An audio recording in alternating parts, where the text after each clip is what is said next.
I've been putting off doing this video for 7 days now just because I've been so scared of how my audience might react to it, but I want to be honest and I want to be completely transparent. So let's talk about Kevin Feige and the Multiverse of Madness. I think you all know how much I adored WandaVision. I think you all know how much I adored Wanda in that show. I think you all know how much I really felt that they really gave her an in-depth arc, telling us about her character, understanding her grief, coming to terms with it. Then, of course, you have to bring Vision back to life because it's Marvel and no one can really die. But I loved it, just like I've loved every single Marvel film I've ever seen. And that includes the Multiverse of Madness. I came out of that theater feeling so ecstatic. I was so happy, truly, that Wanda was just so powerful and I got to see her do absolutely amazing things with her magic. I mean, she murdered a lot of people. But then I started to think about the movie and everything just started falling apart and I still don't know where I stand. I would say as a film, just for entertainment value, it's a 10 out of 10 for me. I mean, Sam Raimi as a director just really gave us so much energy with all of those transitions and the cool shots. Every performance was stellar, especially Elizabeth Olsen as Wanda. I am not the only person who's saying this. It's just public knowledge of how good she is in her role, and she keeps elevating with every chance she gets. Now, the material is the problem here. The material that decided to make Wanda an all-out villain, and the material that decided to make this entire thing feel so inconsequential because of the multiverse and introducing multiple realities where you can bring back characters from I don't know where, and it just feels so flat.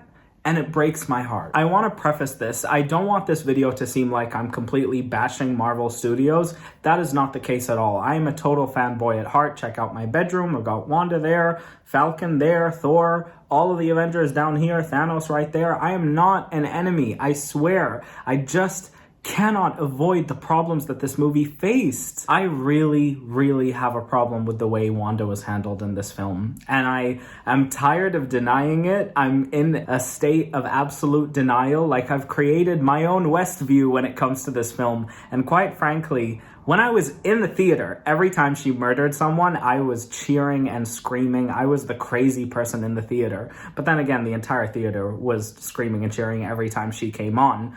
But when she murdered people, my theater wasn't really that happy.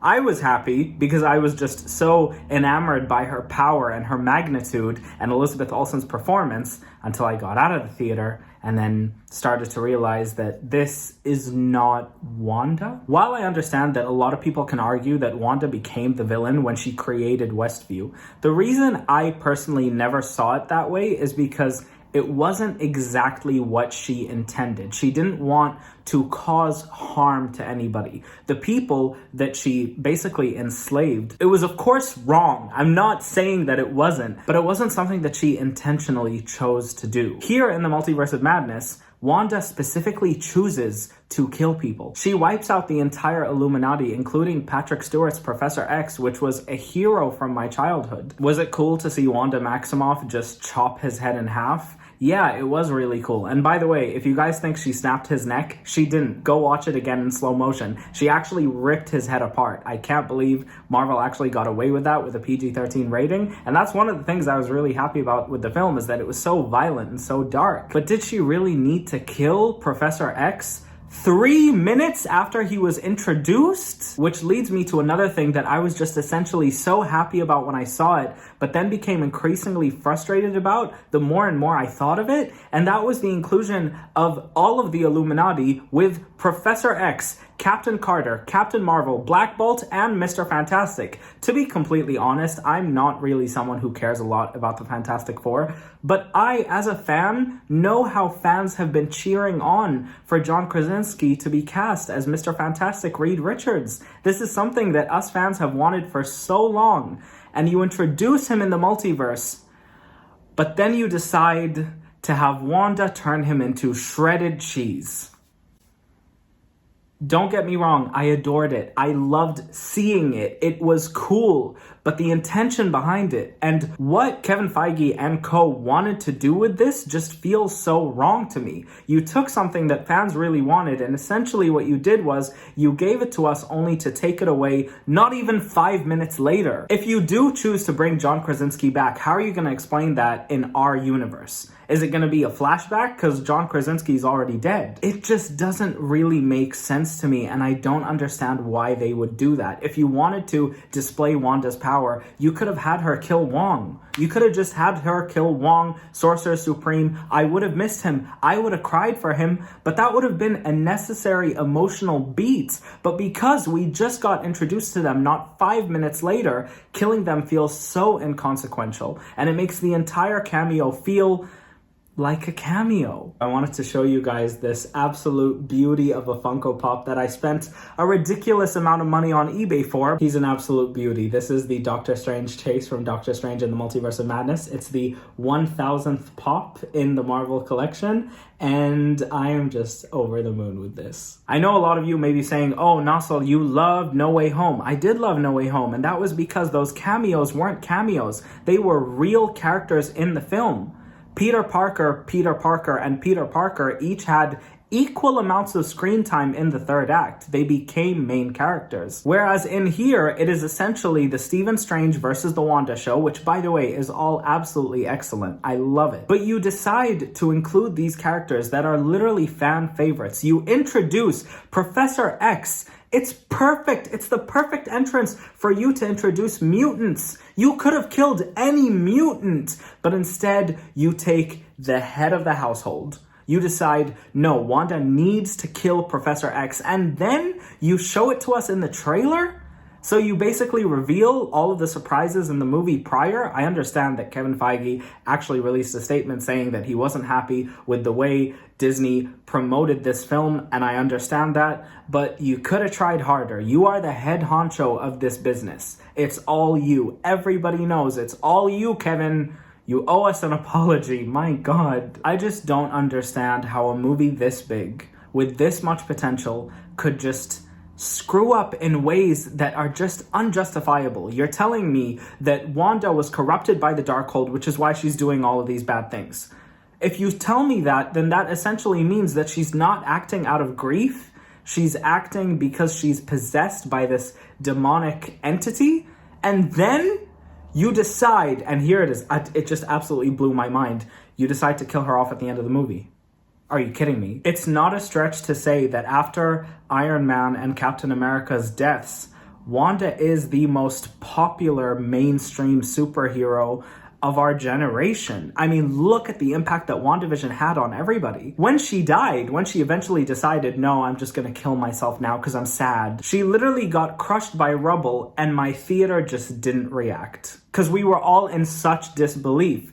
What is the point of doing something like that? We know that you, Marvel Studios, do not care at all about death and what it means because of how many times you've brought everybody back to life. You couldn't even keep Vision dead and he was a robot. Wanda's death really made me feel as if none of this matters at all.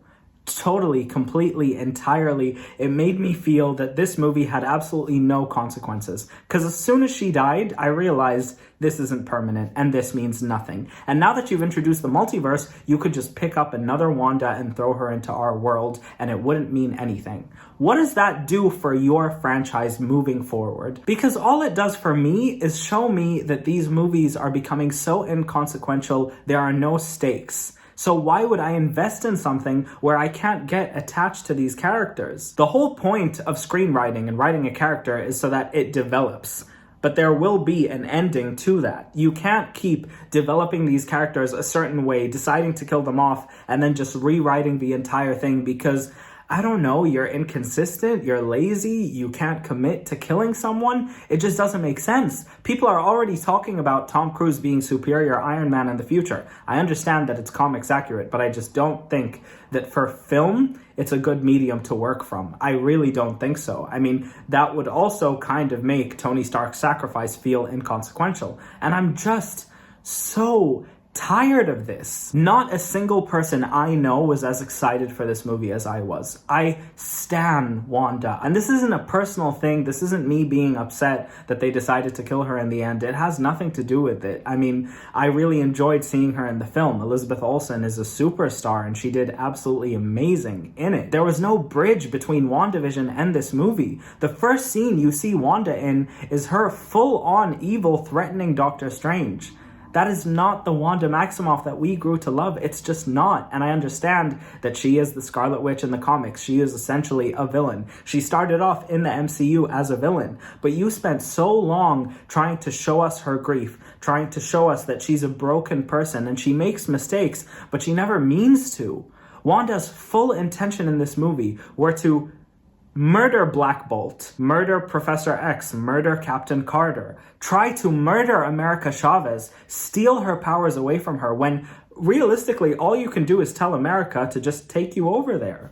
I mean, if you wanted to, you could have done that, but instead you're out here fist fighting a 15-year-old child?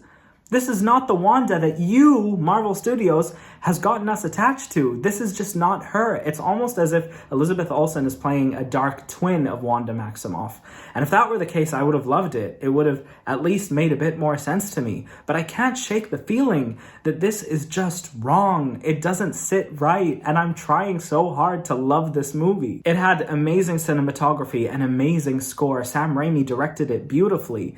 But then when you find out that Sam Raimi hasn't even watched WandaVision and that he's only watched bits and pieces of it, I swear to God, I'm not lying. You can look it up.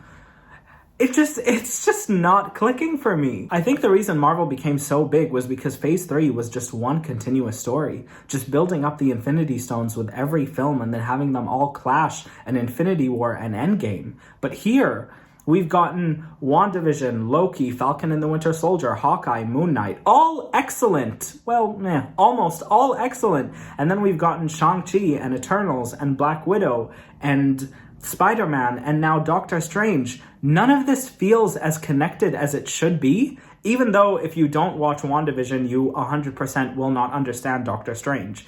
It's like they're in this phase where they just don't know what to do, or they're introducing too much all at once and it's not really connecting for me. I swear to God, I love Marvel with all of my heart. Here, let me show you. This is my box lunch Loki hat that I take to university every day. I swear, I am not an enemy. Please don't kill me, but I do think that this movie had serious issues. I just really hope we go back to linear storytelling, or is it non-linear? The one that ends. I just hope we can go back to that, and I hope that somehow they can find a way to fix this Wanda issue that they created. I don't like the fact that Wanda's a murderer. Was she iconic? Yes, she was. Was I cheering? Yes, I was. But it's just, it doesn't hold up. It doesn't hold up. I don't know how I feel. And I really hope you guys can chime in the comments below because I really want to discuss this. It's something that I've been thinking about for the past 7 days nonstop, and I can't come to a conclusion, and I wanted you guys' help. So let me know how you felt about Doctor Strange in the Multiverse of Madness. I genuinely did enjoy it. I had a good time. There wasn't a moment in this movie where I felt as if it was dumb or stupid. No, it's just the writing had issues, and it felt like you were planning something and then you decided to change your minds very soon. I don't understand where this Wanda thing came from. Maybe I watched WandaVision wrong, but if I watched it wrong, then so did millions of other people. Either you made a mistake in WandaVision, making us love her that much, or you didn't do a good enough job of making her the villain in WandaVision, because there was no bridge between these two. It just doesn't make sense. I love you all so much. Thank you guys for watching. If you guys made it this far, I'm so sorry for ranting. I had a lot to get off my chest. I love you all so much, and I'll see you guys next time. Bye, guys.